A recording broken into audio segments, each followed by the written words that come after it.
Hello friends, स्वागत है आपका जेपीएमडी में। आज से मैं एक विशेष चीज़ शुरू करने जा रही हूँ कि आज के दिन क्या हुआ था। आज के दिन यानी 13 मई को संसद के दोनों सत्र का आगाज यानी संसद के दोनों सत्र लोकसभा एवं राज्यसभा की बैठक की शुरुआत हुई थी। 13 मई 1952 को स्वतंत्र भारत का पहला संसद सत्र आहूत हुआ था यानी शुरू हुआ था। राज्यसभा और लोकसभा सदस्यों की पहली बैठक हुई थी। तो 13 मई 1952 याद रखिएगा, आज ही के दिन राज्यसभा एवं लोकसभा के सदस्यों की प्रथम बैठक हुई थी। ई फाइलिंग शुरू, 24 घंटे केस दर्ज हो सकेंगे। नई दिल्ली, सुप्रीम कोर्ट के चीफ जस्टिस DY चंद्रचूड़ ने शुक्रवार को ई फाइलिंग 2.0 सेवा की शुरुआत की। इससे इलेक्ट्रॉनिक रूप से मामले दायर करने की सुविधा अब 24 घंटे मिलेगी। अब यहाँ पर सुप्रीम कोर्ट के जज DY चंद्रचूड़ का नाम आया है, तो इसके बारे में हम लोग जान लेते हैं। DY चंद्रचूड़ का फुल फॉर्म है धनंजय यशवंत चंद्रचूड़। यह भी क्वेश्चन में आ सकता है। न्यायमूर्ति डॉक्टर धनंजय यशवंत चंद्रचूड़ का जन्म 11 नवंबर 1959 को हुआ था, जो वर्तमान में भारत के मुख्य न्यायाधीश हैं, और 9 नवंबर 2022 को राष्ट्रपति द्रौपदी मुर्मू ने भारत के 50वें मुख्य न्यायाधीश के रूप में, अब यहाँ अंडरलाइन कीजिए कि कब इनकी नियुक्ति हुई है, 9 नवंबर 2022 को। किसने इनको शपथ दिलाया? तो राष्ट्रपति द्रौपदी मुर्मू ने। ये कितने नंबर के मुख्य न्यायाधीश है? तो 50वें नंबर के मुख्य न्यायाधीश है। इसके पहले वे क्या थे? तो इसके पहले इलाहाबाद उच्च न्यायालय के पूर्व मुख्य न्यायाधीश और मुंबई उच्च न्यायालय के पूर्व मुख्य न्यायाधीश थे। राज्य के कल्याण के लिए सीएम जगन करा रहे हैं 6 दिन यज्ञ। आंध्र प्रदेश के सीएम YS जगन मोहन रेड्डी। अब देखिए, आंध्र प्रदेश के मुख्यमंत्री कौन है? YS जगन मोहन रेड्डी, जो अपने देश के सबसे ज़्यादा पैसे वाले यानी अमीर मुख्यमंत्री हैं। कौन है? YS जगन मोहन रेड्डी। यहाँ 2 क्वेश्चन याद हो गया। आंध्र प्रदेश के मुख्यमंत्री YS जगन मोहन रेड्डी और सबसे धनी यानी सबसे अमीर मुख्यमंत्री YS जगन मोहन रेड्डी ने शुक्रवार को राज्य के कल्याण और समृद्धि के लिए आयोजित किए जा रहे 6 दिवसीय यज्ञों के अनुष्ठान सत्र का उद्घाटन किया।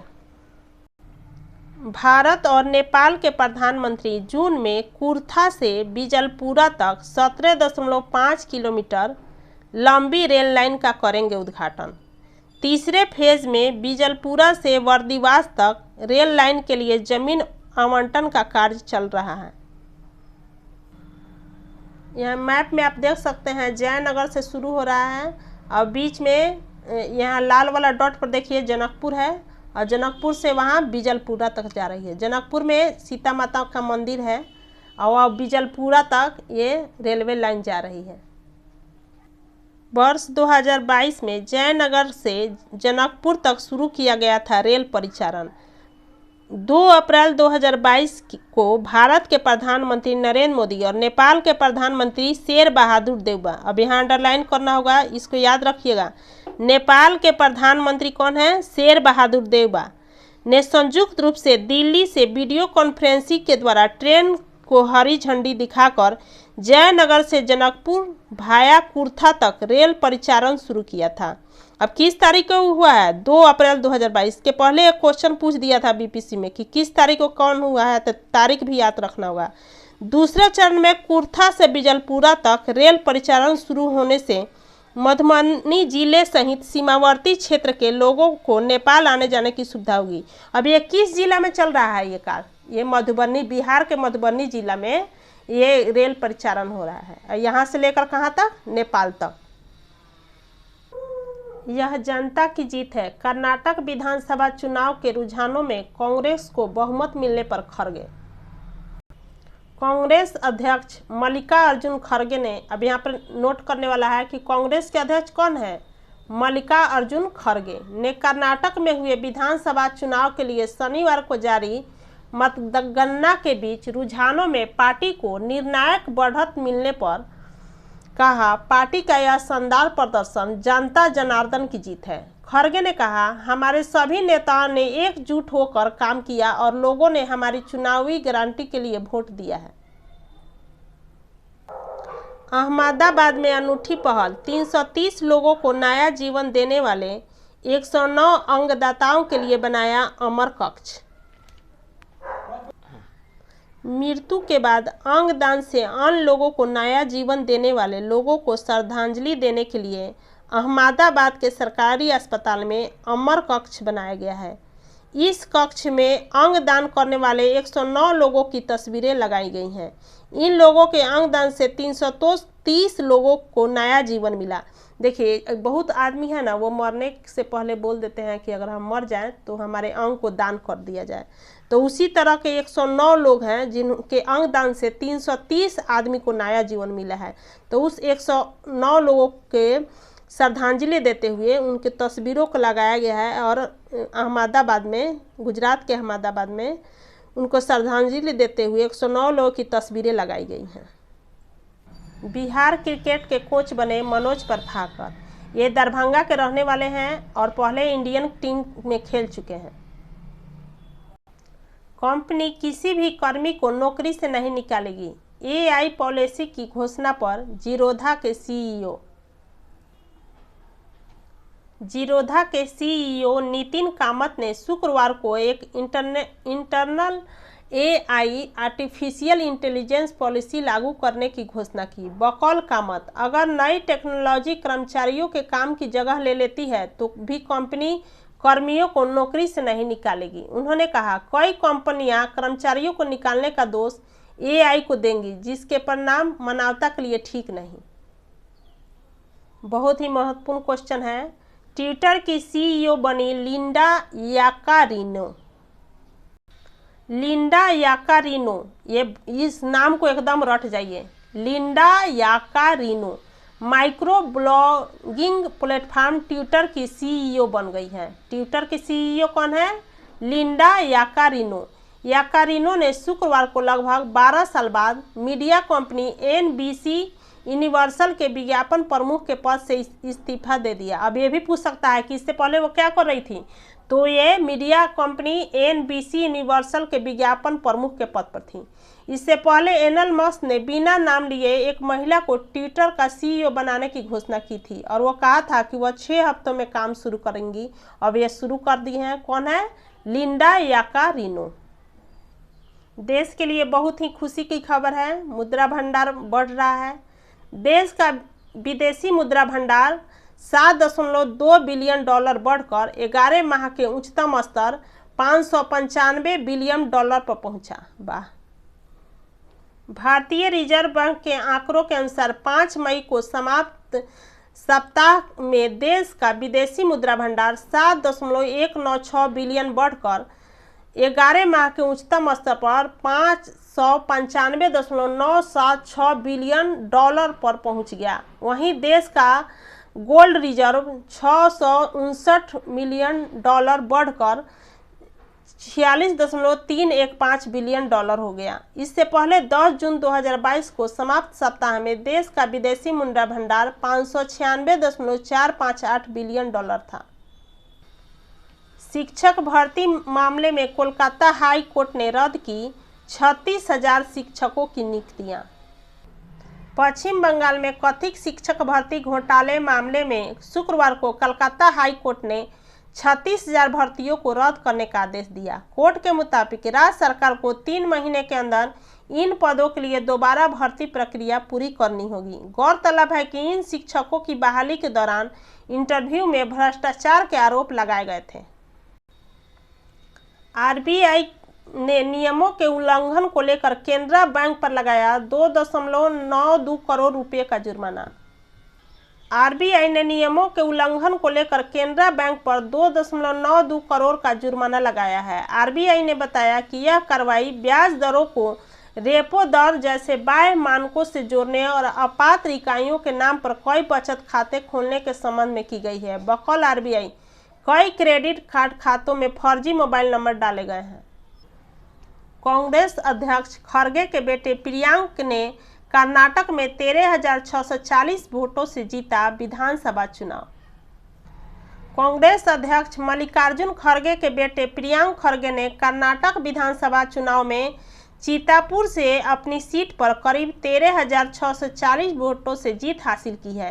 प्रियांक ने 81,323 वोट मिले हैं। प्रियांक को 81,323 वोट मिले हैं, जबकि बीजेपी के मणिकांत राठौर को 67,683 वोट मिले। प्रियांक को इससे पहले सीतापुर से 2013 और 2018 की विधानसभा चुनाव में जीत मिली थी। बिहार सरकार ने आज कैबिनेट की बैठक में किन प्रस्तावों को दी मंजूरी। अब देखिए कैबिनेट का क्या फैसला आया है। बिहार कैबिनेट ने शुक्रवार को कुल 18 एजेंडों को मंजूरी दी। राज्य के सभी जिलों में रेल समेत कुल 44 साइबर पॉलिसी थाने खोले जाएंगे, जबकि कृषि रोड मैप के लिए 1.62 लाख करोड़ रुपए की मंजूरी दी गई। बहुत ही इंपॉर्टेंट लाइन है। कृषि रोड मैप के लिए 1.62 लाख करोड़ रुपए की मंजूरी दी गई है। कहीं भी कोई भी परीक्षा देने जाएगा ये क्वेश्चन पूछेगा कि बिहार सरकार ने कृषि रोड मैप के लिए कितने पैसे की मंजूरी दी है, तो 1.62 लाख। कभी ये दशमलव वाला भी याद रखिएगा, ये भी पूछता है। 1.62 लाख करोड़ रुपए की मंजूरी दी गई है। कैबिनेट ने निम्न वर्गीय उत्पाद लिपि के 33 पदों का सृजन किया है, जिनकी बहाली बिहार कर्मचारी चयन आयोग करेगा। अब देखिए लिपि की भी बहाली होने वाली है। इसका बहाली कौन करेगा? कर्मचारी चयन आयोग। राशिद खान ने 24 वर्ष की उम्र में T20 क्रिकेट में पूरे किए 550 विकेट। गुजरात टाइटंस के 24 वर्षीय स्पिनर राशिद खान ने शुक्रवार को IPL 2023 में मुंबई इंडियंस के खिलाफ अपना तीसरा विकेट लेने के साथ ही T20 क्रिकेट में 550 विकेट पूरे किए। T20 क्रिकेट में दूसरे सर्वाधिक विकेट लेने वाले गेंदबाज हैं। वेस्ट इंडीज के पूर्व ऑलराउंडर डिवेन ब्रावो के नाम T20 में सर्वाधिक विकेट 615 लेने का रिकॉर्ड दर्ज है। सूर्य कुमार यादव रिकॉर्ड पर रिकॉर्ड बनाए जा रहे हैं। सूर्य कुमार यादव ने 3 दिन के भीतर तोड़ा IPL में अपने सर्वाधिक स्कोर का रिकॉर्ड। मुंबई इंडियंस के बल्लेबाज सूर्य कुमार यादव ने 3 दिन के भीतर IPL में अपने सर्वाधिक स्कोर का रिकॉर्ड तोड़ दिया है। सूर्य कुमार ने शुक्रवार को गुजरात टाइटंस के खिलाफ 49 बॉल पर 103 रन बनाए, जो कि उनका सर्वाधिक IPL स्कोर है। इससे पहले मंगलवार को सूर्यकुमार ने रॉयल चैलेंजर्स बेंगलोर के खिलाफ 35 बॉल पर 83 रन बनाए थे, जो उनका सर्वाधिक IPL स्कोर था। नेपाल के अन्नपूर्णा पर्वत पर गंभीर हालत में जीवित मिले पर्वतारोही अनुराग को लाया गया दिल्ली। नेपाल के अन्नपूर्णा पर्वत पर 17 अप्रैल को लापता होने के 3 दिन बाद गंभीर हालत में जीवित मिले भारतीय पर्वतारोही 34 वर्षीय अनुराग मालू को एयर एम्बुलेंस के जरिए गुरुवार को दिल्ली लाया गया। रिपोर्ट्स के अनुसार अनुराग का हाइपोथर्मिया को लेकर आगे का इलाज दिल्ली एम्स में होगा। वह फिलहाल उनकी हालत स्थिर बताई जा रही है। मणिपुर हिंसा में मारे गए लोगों की संख्या बढ़कर 71 हुई। 45,000 लोगों को किया गया रेस्क्यू। मणिपुर सरकार ने सुरक्षा सलाहकार कुलदीप सिंह को बताया कि राज्य में कुल हिंसा में मारे गए लोगों की संख्या बढ़कर 71 हो गई है। अब यहाँ याद रखने वाला है कि मणिपुर सरकार के सुरक्षा सलाहकार कौन है? कुलदीप सिंह। वहीं हिंसा प्रभावित इलाकों से करीब 45,000 लोगों को सुरक्षित बाहर निकाला गया है। बकौल सिंह, गुरुवार को उग्रवादियों संग हुई गोलाबारी में एक कमांडो शहीद हो गया, जबकि 6 कमांडो घायल हो गए। युवाओं की मेहनत पर गर्व है। CBSE के 10वीं एवं 12वीं कक्षा के नतीजे पर PM। CBSE के 10वीं एवं 12वीं कक्षा के नतीजों को लेकर प्रधानमंत्री नरेंद्र मोदी ने ट्वीट किया, मैं उत्तीर्ण सभी एग्जाम वॉरियर को बधाई देता हूं। प्रधानमंत्री ने लिखा, मुझे युवाओं की कड़ी मेहनत और दृढ़ संकल्प पर गर्व है। उन्होंने फेल हुए छात्रों के लिए लिखा, आपके पास आने वाले समय में करने के लिए बहुत कुछ है। 1,625 करोड़ रुपए में बिके दिवंगत अरबपति हार्वी हॉटन के आभूषण, बना विश्व रिकॉर्ड। ऑस्ट्रिया की दिवंगत अरबपति और आर्ट कलेक्टर हाइडी हॉटन के आभूषणों को हाल ही में $197 मिलियन लगभग 1.625 करोड़ रुपए में नीलाम किया गया है, जिससे इतिहास की सबसे महंगी नीलामी का विश्व रिकॉर्ड बनाया गया है। इनमें नेकलेस, ब्रेसलेट, झुमके और टियारा शामिल है। पिछला विश्व रिकॉर्ड 2011 में दिवंगत अभिनेत्री एलिजाबेथ टेलर के आभूषणों की नीलामी ने बनाया था। कैंसर को लेकर जागरूकता फैलाने के लिए अगले मैच में लेवेंडर रंग की जर्सी पहनेगी गुजरात टाइटंस। आईपीएल 2023 में गुजरात टाइटंस के खिलाड़ी 15 मई को सनराइज हैदराबाद के खिलाफ होने वाले आईपीएल मैच में लेवेंडर रंग की जर्सी पहनेंगे। फ्रेंचाइजी ने इस जर्सी का लुक शेयर कर बताया कि ऐसा कैंसर को लेकर जागरूकता फैलाने के लिए किया जाएगा। गौरतलब है गुजरात टाइटंस फिलहाल अंक तालिका में शीर्ष पर चल रही है। राशिद खान ने तोड़ा आईपीएल 2023 में एक पारी में सर्वाधिक छक्के जड़ने का रिकॉर्ड। गुजरात टाइटंस के ऑलराउंडर राशिद खान ने शुक्रवार को आईपीएल 2023 में एक पारी में सर्वाधिक छक्के जड़ने का रिकॉर्ड बनाया। 24 वर्षीय राशिद ने मुंबई के वानखड़े स्टेडियम में मुंबई इंडियंस के खिलाफ 10 छक्के लगाए। राशिद ने सीएसके के ऋतुराज गायकवाड़ और केकेआर के वेंकटेश अय्यर को पछाड़ा, जिन्होंने क्रमशः गुजरात टाइटंस और मुंबई इंडियंस के खिलाफ 9 छक्के लगाए थे। मुंबई में बिहार भवन बन रहा है। आज के लिए इतना ही, फिर कल आपके पास उपस्थित होंगे करंट अफेयर के साथ। धन्यवाद जेपीएमडी से जुड़ने के लिए।